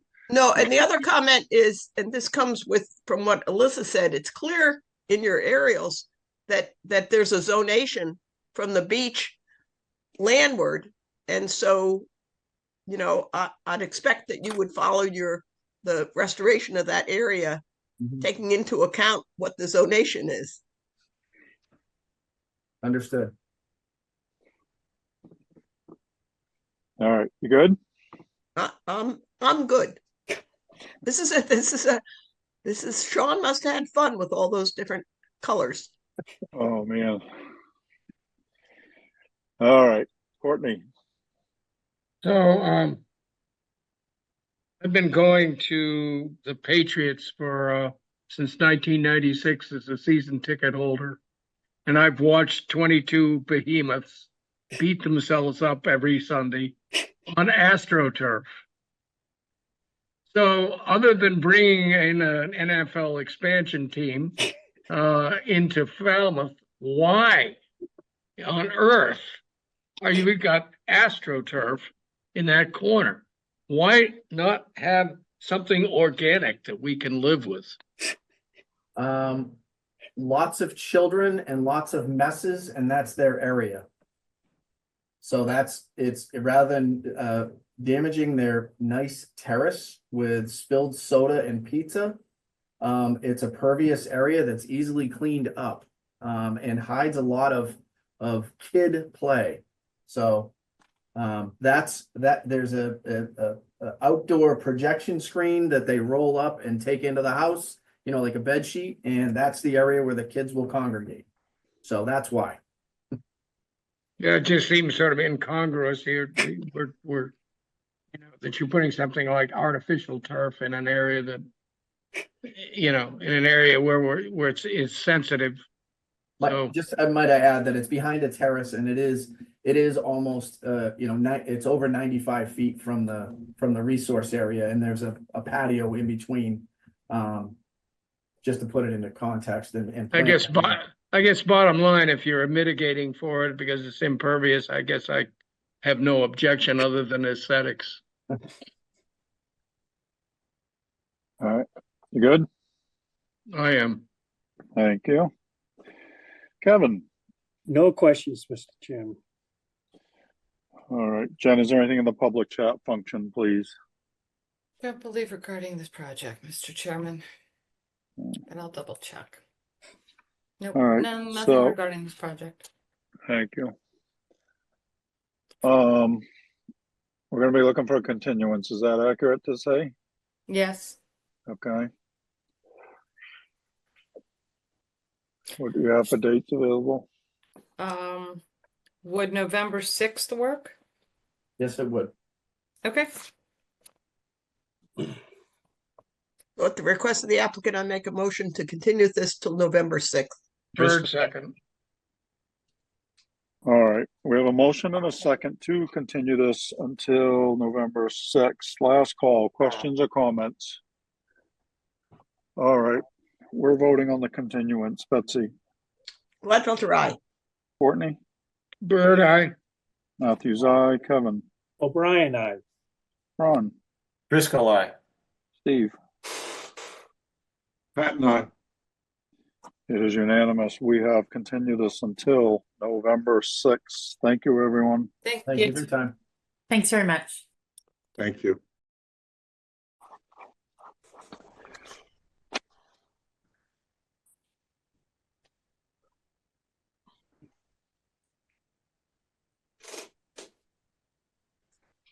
All right.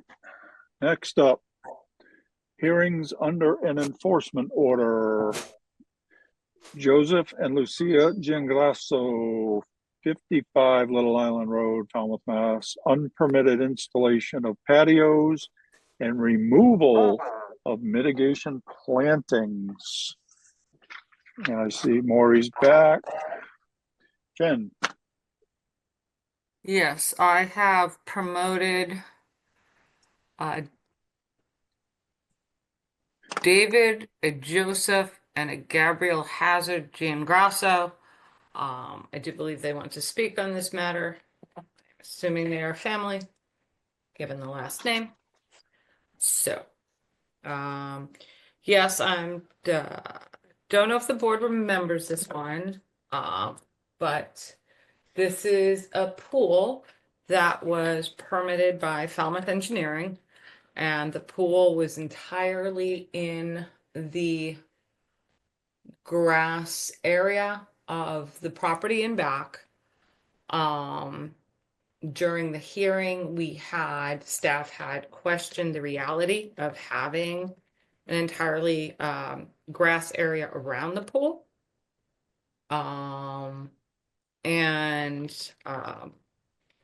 We were assured, I wrote Falmouth right there, at the time by the applicant's representative, that the family was aware that the reason there was no patio is the area just couldn't sustain it. The house is really far back on the property. The mitigation requirements were such that they couldn't fit the mitigation for any air patio around the pool. A deck had to be removed from the property in order to actually have the pool to make the calculations and the mitigation work. Again, I questioned, I think at least twice, several times during the hearing, the practicality of having a pool with no patio and just having grass around the patio. And we were assured by the applicant's representative that the family knew that the property owners, as well as the extended family, had prioritized the size of the pool over having a pool and a patio. That was a direct quote from the applicant's representative during one of the hearings. I watched them the other day. We granted compliance in September of 2023. And we discovered on the near map photos that not only a patio was added near the pool, but also a patio was added in the actual mitigation area. And we discovered those photos in the April of 2024 aerials, and we discovered those a few weeks ago. We sent a letter out and scheduled this hearing. And if the board, let's see, would like, Mr. Chairman, I am going to again share my screen. Yeah. Okay. So sharing my screen, this is a photo from April of 2023. You see the pool, the grass, this was all the mitigation areas around. And then April of 2024, mitigation was removed, more mitigation was removed, and a patio was installed. Again, this is after we granted compliance in September of 2023. So between September of 2023 and April of 2024, mitigation was removed and patios were installed. I do want to remind the board that during that original hearing for the pool, there was a restoration component as well because mitigation from a previous project had been removed. So during the pool project, not only was there mitigation required, but restoration for previously removed mitigation. So it has now happened again. The staff is recommending that the patios be removed and the restoration and mitigation plantings be restored. If the applicants would like a patio or some sort of surface, the pool can be reduced. I'm actually working on a project right now where they are actually reducing the size of the pool and adding outdoor space. But a notice of intent will have to be filed, one for the restoration and removal of the patios, the restoration of the mitigation and previous restoration, and whatever outdoor space the applicants or the property owners would be looking for. And that's all I have, Mr. Chairman. Alyssa, do you have anything to add at this point? Not at this time. Thank you. Okay. Who's speaking for the Giangrossos? Anybody? Sir, we cannot hear you. David, we can't hear you. No, Jen, can you hear me? I can Yes. hear you. Yes, Ms. So you can hear me. I So can my hear you. father, okay, so my father, Joe Giangrosso down below, is having some trouble at 81 years old trying to get Okay. on. So I apologize.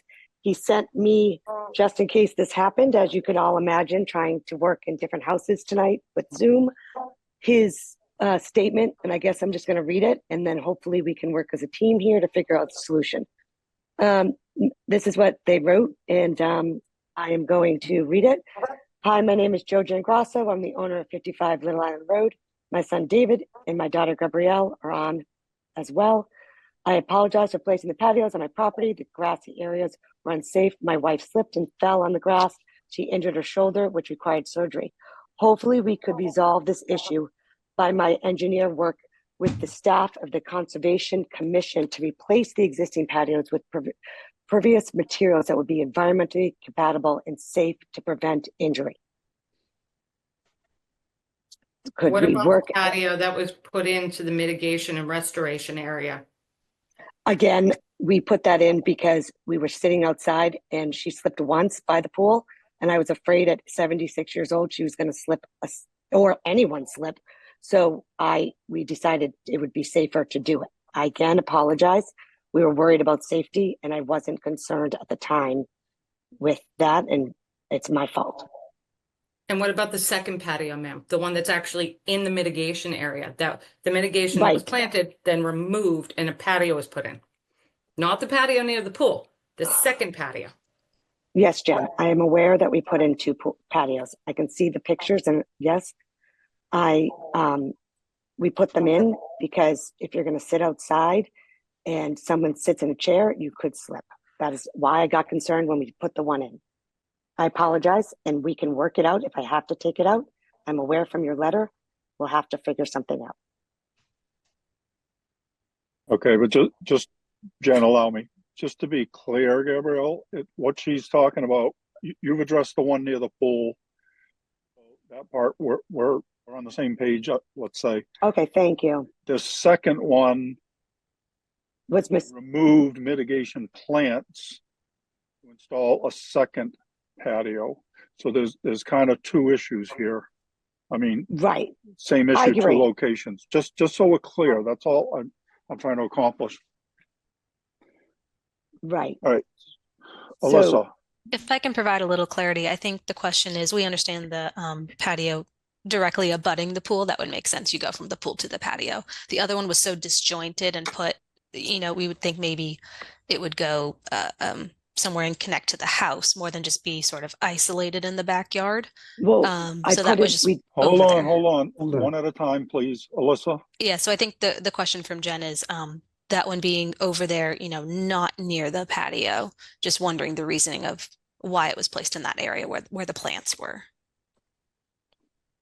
I guess I did it for kids. We all have grandchildren at that house, and I did it to have space, to be honest. And you're wet and you're running around, so I guess I did it for safety. But again, Jen's letter, we received, and I understand we violated the code. Okay, thank you. Okay, so Jen, is this a situation like we've had in the past where do we continue this to allow their engineer to work something out where the mitigation gets restored, the patios, I don't know, get removed and or mitigated for elsewhere on the property?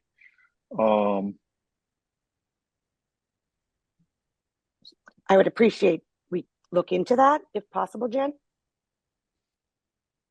Wait, Jen, I can't hear you. Can you guys hear Jen? Jen, we can't hear you. Oh, sorry. Can you hear me now? Yeah. I can hear you now. Barely. Okay. I think the issue originally, and you absolutely can have the time to look into it. I think it was made very clear at the last hearing, the hearing for the pool, that because you had to remove the deck to get the pool in, that there wasn't any more room for mitigation. So I think it's very, I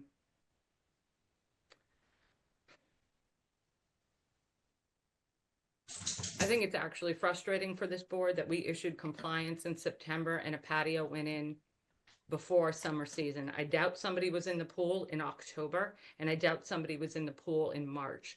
So She was.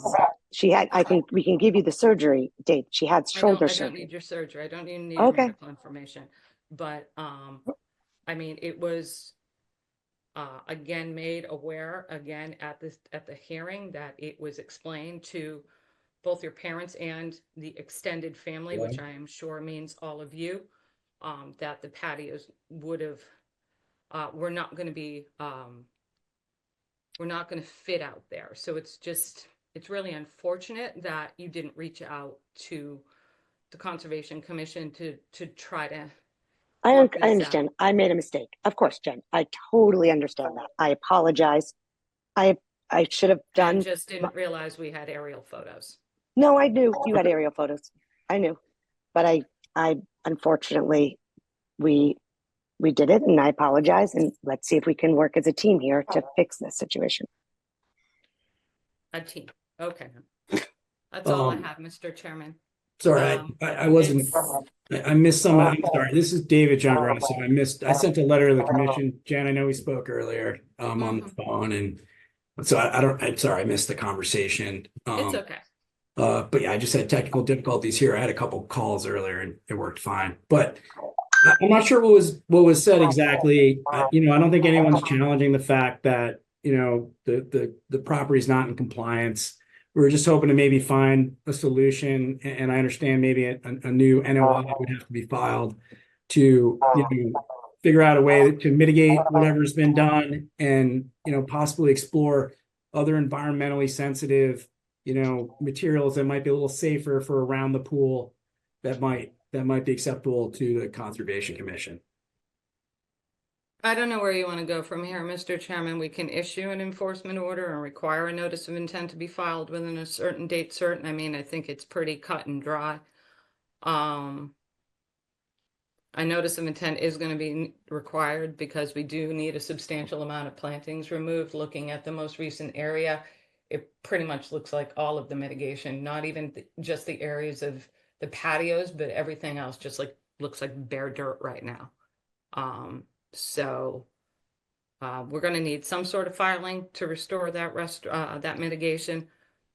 If they want to explore other environmentally friendly surfaces, a notice of intent will need to be filed.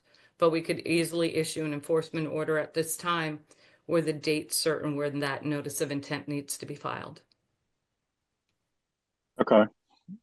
I mean, that makes sense to me. So, Mm-hmm. Commissioners, anybody want to have anything they'd like to add into this part?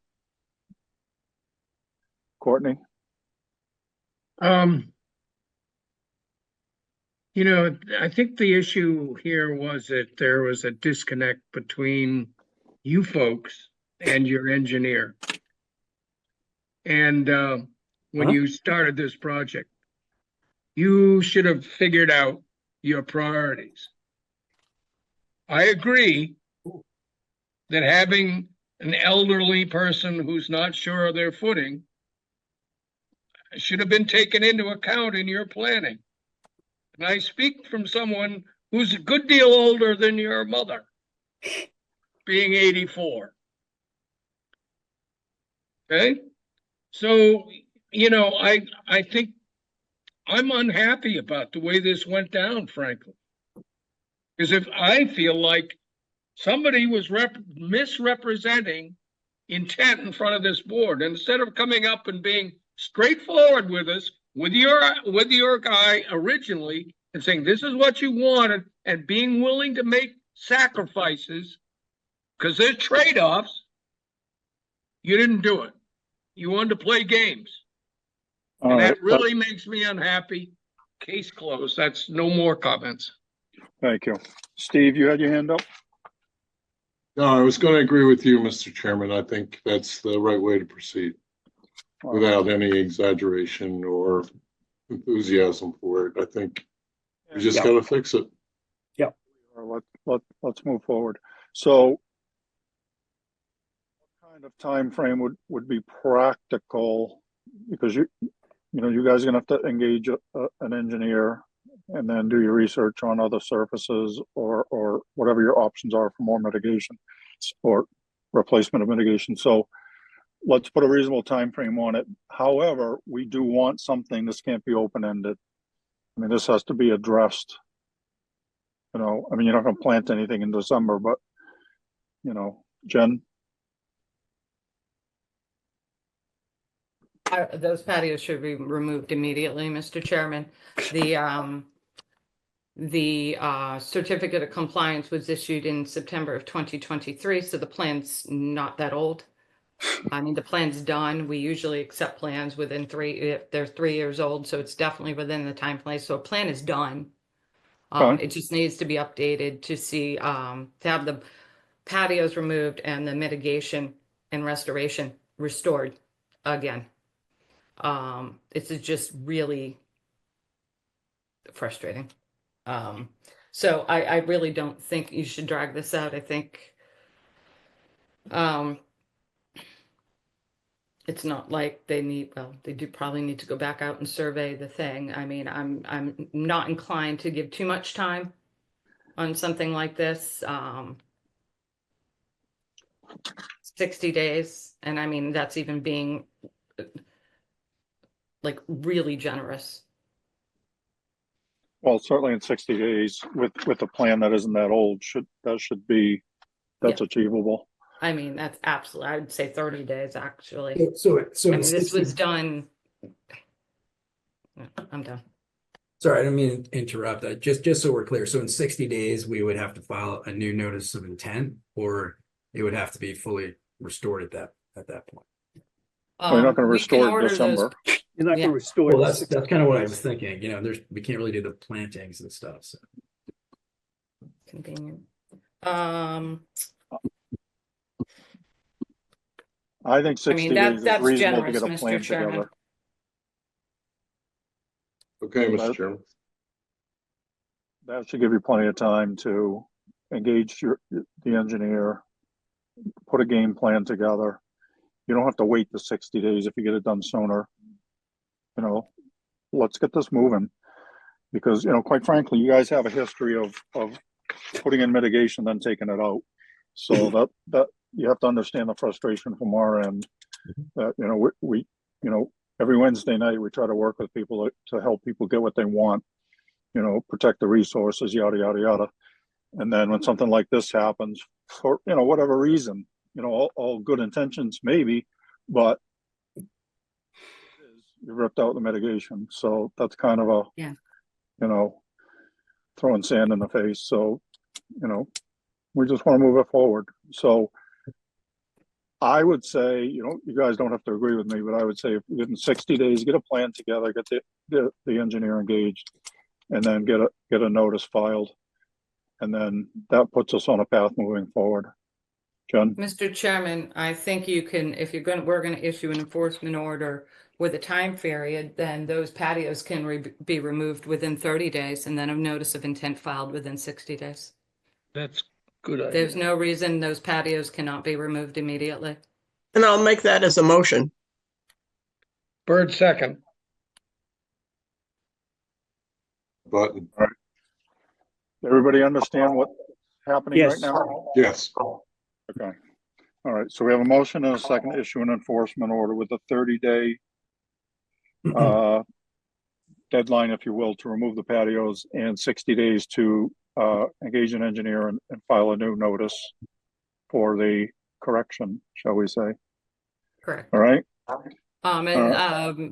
Mr. Chairman, that staff will need to go onto the property within 30 days to confirm that the patios have been removed.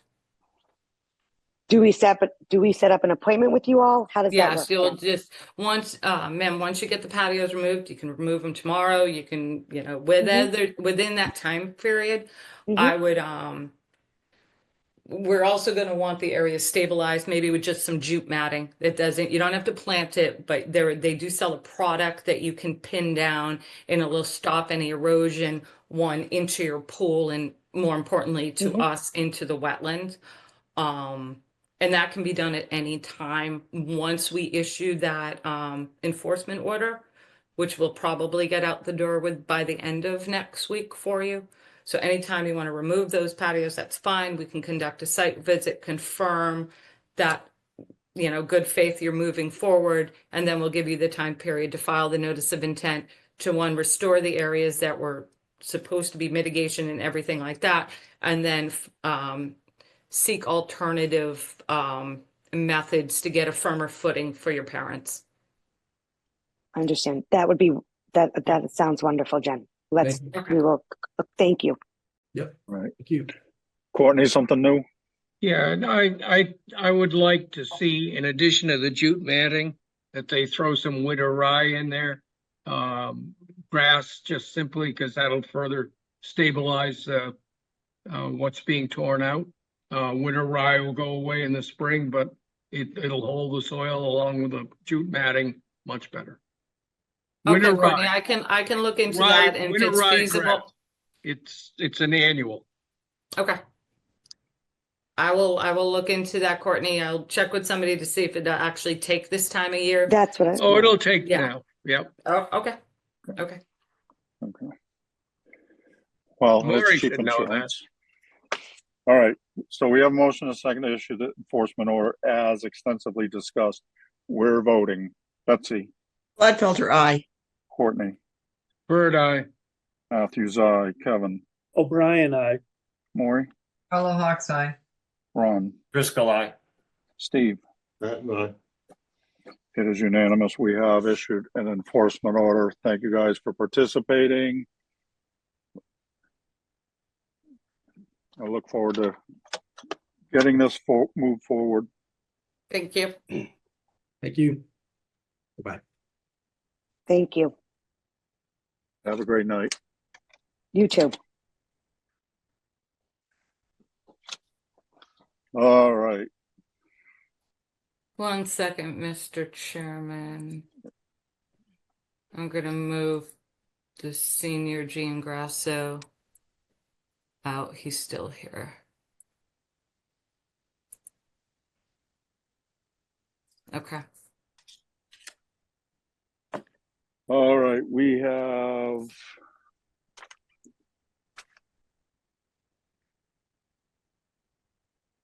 of conditions, and the first four exclude Maury and Steve. So if you want to be excused, you can be. Thank you. I do, Wait a thank you. Yeah. All right.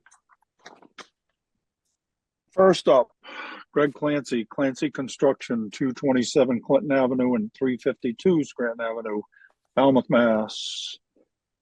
It's a new tight tank installation. Tight tank installation, one property to another. Properties are on the same deed, so no reason to have two notices of intent filed for this project.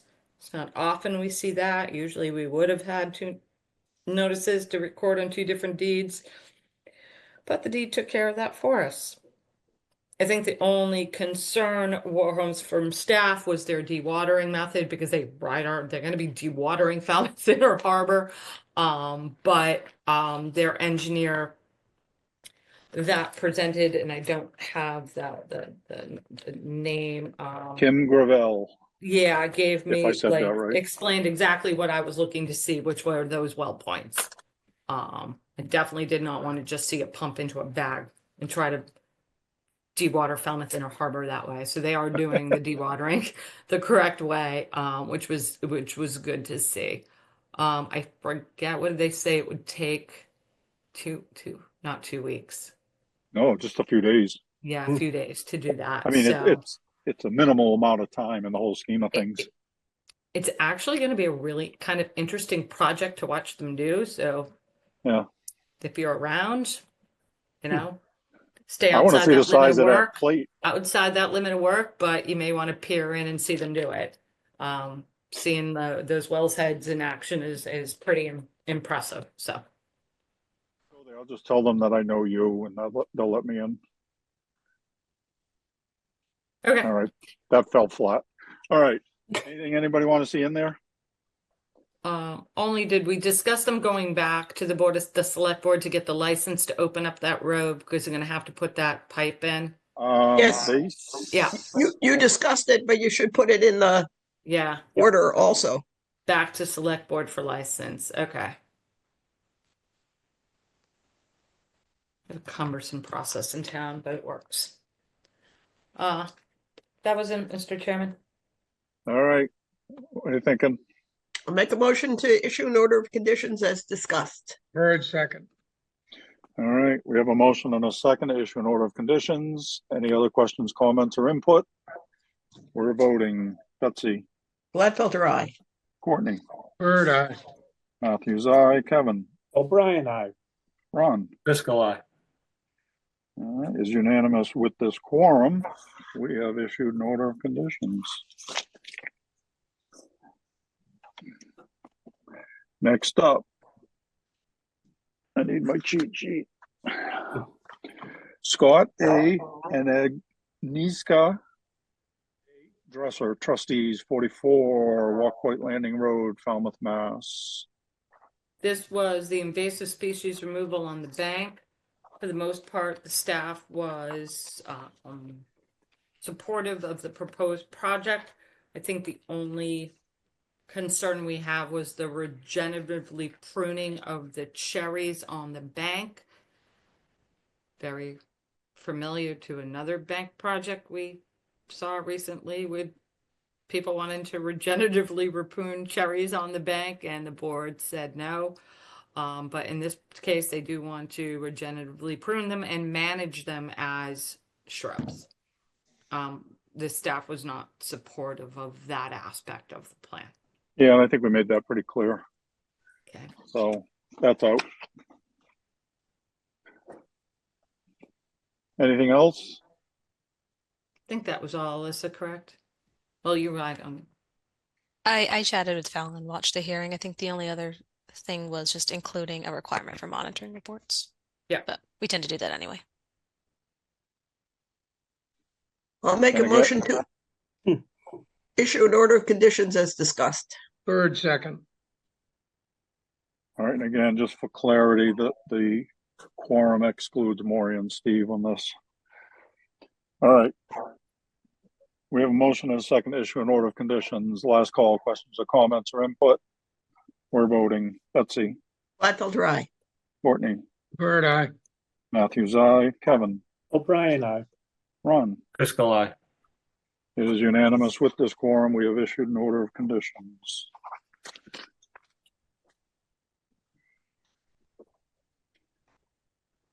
Next up, James and Lori J. Lucarian, 256 Alder Lane, Falmouth, Mass. I almost forgot what project this was until I started looking at numbers and I realized it was the math one. This was Tom's project where we had to sit with him and go over Of course. his calculations. I think we got it. I think it's good. Yeah, it's a bunch of additions, a kitchen bump out. They're relocating the shower. They're removing some patio or patio over here. They're expanding something over there. It all works out. Good. Anything anybody want to see in there? I just had a note from Fallon that we needed a revised plan with some updated calculations, but I'm not Yeah. sure if you got them. Okay. Yeah, I'll just put that in. We'll check to see if we have that. I'll make a motion that we issue an order of conditions as discussed. Bird second. All right, we have a motion and a second to issue an order of conditions. Last call, questions, comments, or input. We're voting. Betsy, Gladfelter, aye. Courtney, Bird eye. Matthews, aye. Kevin, O'Brien, aye. Ron. Driscoll, aye. It is unanimous with this quorum. We have issued an order of conditions. And next up, Michael Corazzato, United States Coast Guard, Woods Hole, Mass. And again, quorum excludes Maury and Steve. But we'll be This bringing them is the back shortly. reconstruction of the aid to navigation.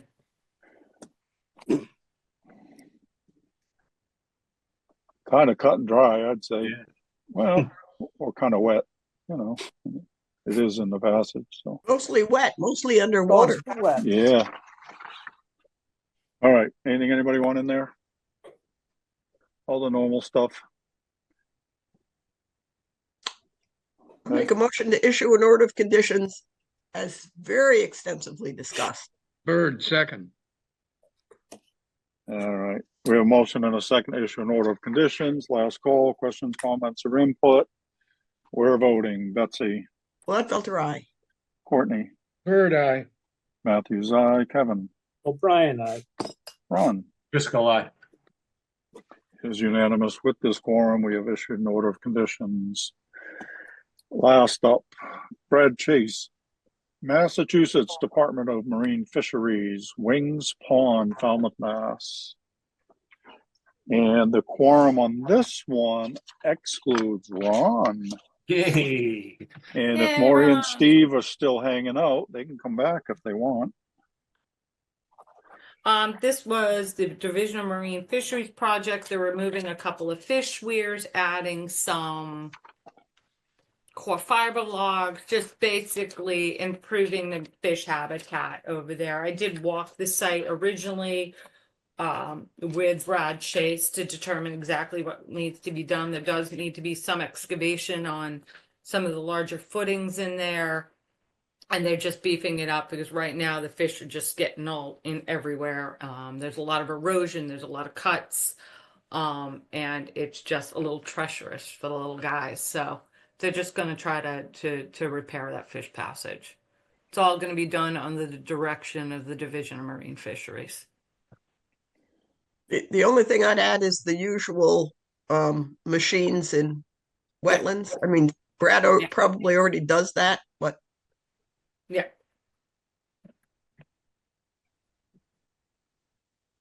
All right, anything else anybody want in there? All right. What are you thinking? I'll make a motion to issue an order of conditions as discussed. Bird second. All right, we have a motion and a second to issue an order of conditions, and I think we have an abbreviated quorum. So, last call, questions, comments, or input. All right, we're voting. Betsy, Gladfelter, aye. Courtney, Bird eye. Matthews, aye. Kevin. O'Brien, aye.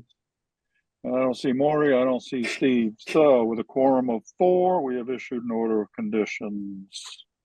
And before the last call, a reminder of the meeting tomorrow at 4 o'clock in the Civil Defense Meeting Room Yes. in lovely Town Hall. Ooh. And wear your And we saw- Halloween costume. A wonderful example tonight of something I'm going to bring up tomorrow. You don't like the way I dress? No. Yes, I was thinking the same thing. Yes. Okay. Stay in suspense. All right. Last call, who wants it? I'll make a motion to adjourn. Second, O'Brien. Gladfelter, aye. Bird eye. O'Brien, aye. Is that it?